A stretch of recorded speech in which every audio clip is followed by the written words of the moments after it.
और इस वक्त की बड़ी खबर आ रही है। कांग्रेस नेता कमलनाथ ने ममता बनर्जी के आवास पर पहुंचे। ममता बनर्जी के साथ कमलनाथ की ये मुलाकात शुरू हो गई है। बैठक में प्रशांत किशोर भी मौजूद हैं। हमारे साथ मधुरेंद्र, हमारे संवाददाता इस वक्त जुड़ चुके हैं। मधुरेंद्र, ममता जीत के बाद दिल्ली आई हैं और इस दिल्ली दौरे के मायने काफी बदल गए हैं। प्रशांत किशोर की मौजूदगी में कांग्रेस के सरीखे नेताओं के साथ जिनका दिन भर मिलने का कार्यक्रम है, क्या कुछ रणनीति है, क्या कुछ एजेंडा है?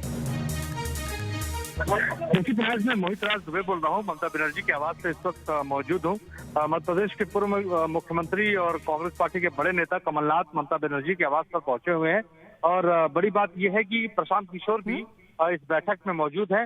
ताजा राजनीतिक हालात को लेकर चर्चा की जा रही है। इसके अलावा ये भी कहा जा रहा है कि किस तरीके से विपक्षी दलों को एकजुट करना है, उसको लेकर भी ममता बनर्जी और कमलनाथ के बीच इस वक्त जो है चर्चा हो रही है। जी बिल्कुल मोहित, और अगर देखा जाए प्रशांत किशोर की मौजूदगी होना, प्रशांत किशोर का उससे पहले राहुल गांधी और प्रियंका गांधी से मिलना, फिर अटकलों का आना कि क्या प्रशांत किशोर जो हैं अब भविष्य में सक्रिय राजनीति में, हालांकि वो इनकार कर चुके हैं, किस तरह से काम करेंगे, तो इन सब के बीच में क्या जो एक बड़े अरसे से तलाश थी कि विपक्ष को एकजुट करने वाला चेहरा चाहिए, तो क्या दीदी अपनी संभावनाएं तलाश रही हैं? पश्चिम बंगाल में जो उन्होंने जीत दर्ज की है उसके बाद और नीतीश की जो छवि खराब हुई है और जो राजनीति का सफर उन्होंने बीजेपी के साथ तय करने का फैसला किया है, उसके बाद क्या वो एक विकल्प बन रही हैं?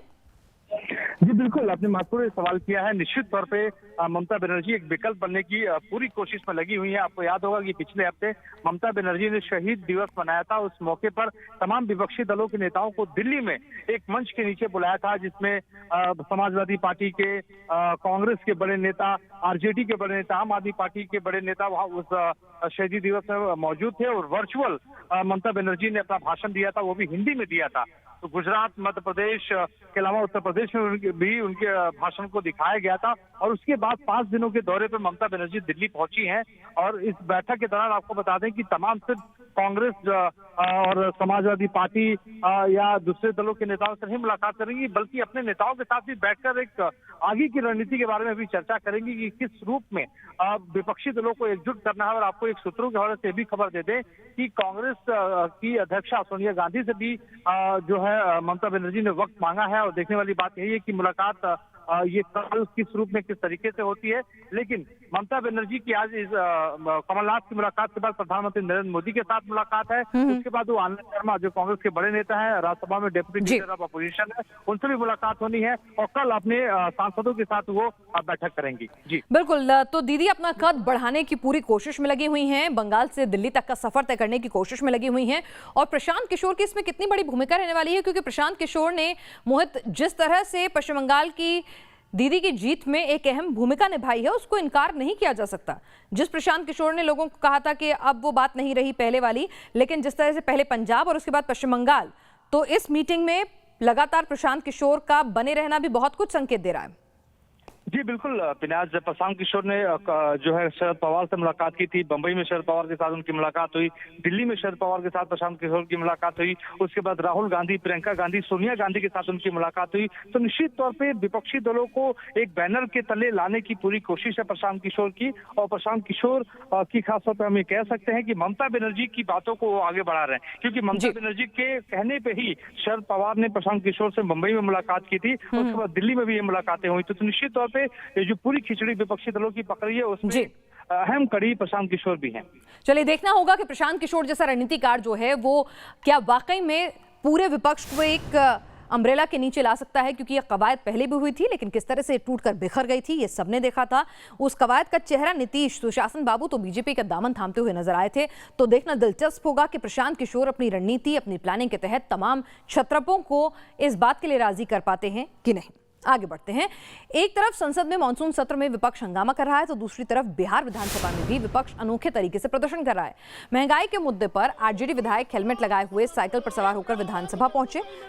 महंगाई के मुद्दे को रिप्रेजेंट करने के लिए साइकिल थी, तो बजट सत्र में जिस तरह से विधायकों के साथ मारपीट हुई थी, अपनी जान को खतरा बताने का संकेत उन्होंने हेलमेट लगाकर दिया। विपक्ष के कई विधायक गले में तख्तियां टांगे हुए थे। महंगाई के मुद्दे पर नीतीश सरकार और केंद्र को घेर रहे थे। ग्राउंड जीरो से हमारे संवाददाता रजनीश सिन्हा की ये रिपोर्ट देखिए कि किस तरह से लगातार आज दूसरे दिन भी बिहार विधानसभा में तमाम जो विधायक हैं आरजेडी के, वो किस तरह से पहुंचे हैं।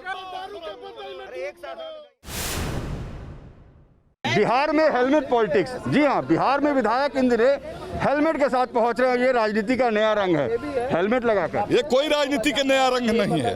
हम अपनी सुरक्षा के लिए हेलमेट लगा के आए हैं। डर लग रहा है आपको सरकार से, नीतीश कुमार से, और नीतीश कुमार से इसलिए डर रहा है कि अध्यक्ष की चलती नहीं है विधानसभा में। नीतीश कुमार के पुलिस विधानसभा में बैठती है और उसके इशारे पर बिल पास होते हैं। पुनः नीतीश कुमार वो घटना का पुनरावृत्ति कराना चाहता है, इसलिए हम लोग सहमे डरे हुए हेलमेट लगा के सुरक्षा के लिए आए हैं। घूम रहे हैं आप भी सर, हेलमेट लगा के घूम रहे हैं यहाँ पर? नहीं, हम लोग हेलमेट लगा के इसलिए घूमे, सभी लोग माननीय सदस्य को भय है, अंदर से भय है, जो हम लोग अपनी मुद्दा विधानसभा में उठाने के लिए, जनता हम लोग को आवाज उठाने के लिए, अपनी आवाज रखने के लिए हम लोग को चुन कर भेजने का काम किया है। और यहाँ जो बिहार पुलिस है, डीएम एसपी के द्वारा जो विधानसभा के अंदर किसी को अनाधिकृत प्रवेश निषेध है, लेकिन अंदर में घुसकर माननीय सदस्य के द्वारा सदस्यों पर जुल्म, अत्याचार, डंडा, लाठी, बूट से।